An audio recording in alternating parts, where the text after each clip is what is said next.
இந்த வீடியோல என்ன பார்க்க போறோம்னா ஃபேக்டரைசேஷன்ல பார்ட் 2 பார்க்க போறோம். அதாவது ப்ராடக்ட் ஆஃப் த ரூட்ல மைனஸ் வந்திருந்தா என்னன்னு.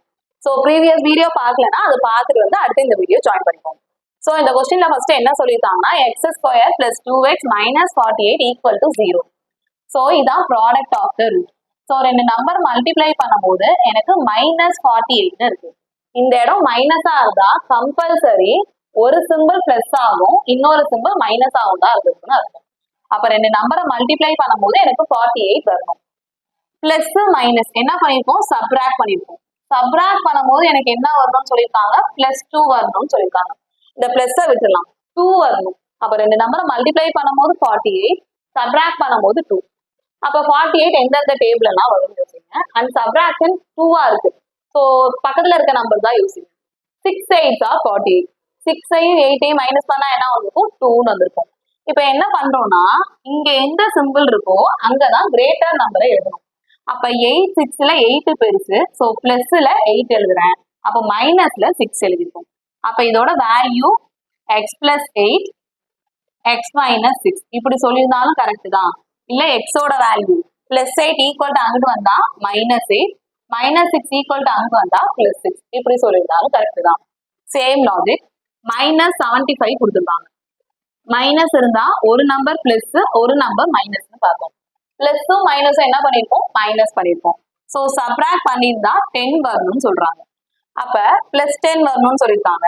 எந்த ரெண்டு நம்பரை மல்டிப்ளை பண்ணும்போது 75 வருதுன்னு யோசிக்கலாம்.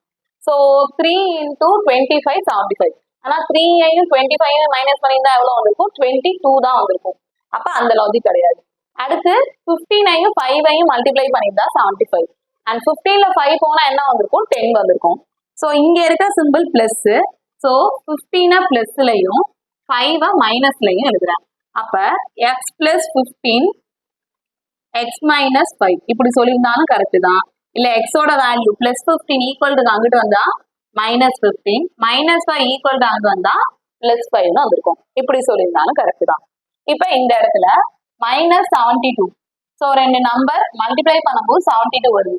இந்த இடத்துல மைனஸ் இருக்கிறதுனால ஒரு நம்பர் பிளஸ், இன்னொரு நம்பர் மைனஸ்.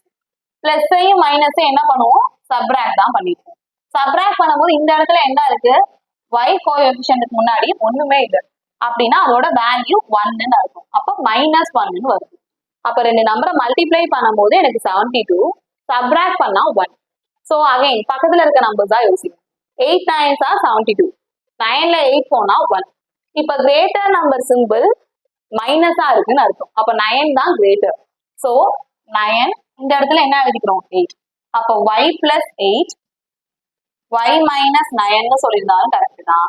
இல்ல y-யோட வேல்யூ +8 = அங்கிட்டு வந்தா -8, -9 = அங்கிட்டு வந்தா +9 இப்படி சொல்லியிருந்தாலும் கரெக்ட் தான்.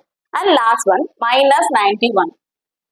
91னா எனக்கு தெரிஞ்ச ஒரே டேபிள் 13 டேபிள் தான். ஸோ 13ஓட 7 மல்டிபிள் பண்ண என்ன வந்திருக்கும், 91ன்னு வந்திருக்கும். ஸோ 13ல 7 போனா என்ன வந்திருக்கு, 6ன்னு வந்திருக்கு. ஸோ ரெண்டு நம்பரை மல்டிப்ளை பண்ணும்போது -6. அப்ப 13ஐயும் 7ஐயும் மைனஸ் பண்ணும்போது எனக்கு 6 தான் கிடைக்குது. கிரேட்டர் நம்பர் சிம்பிள் தான் இங்க இருக்க சிம்பிள். ஸோ -13 + 7.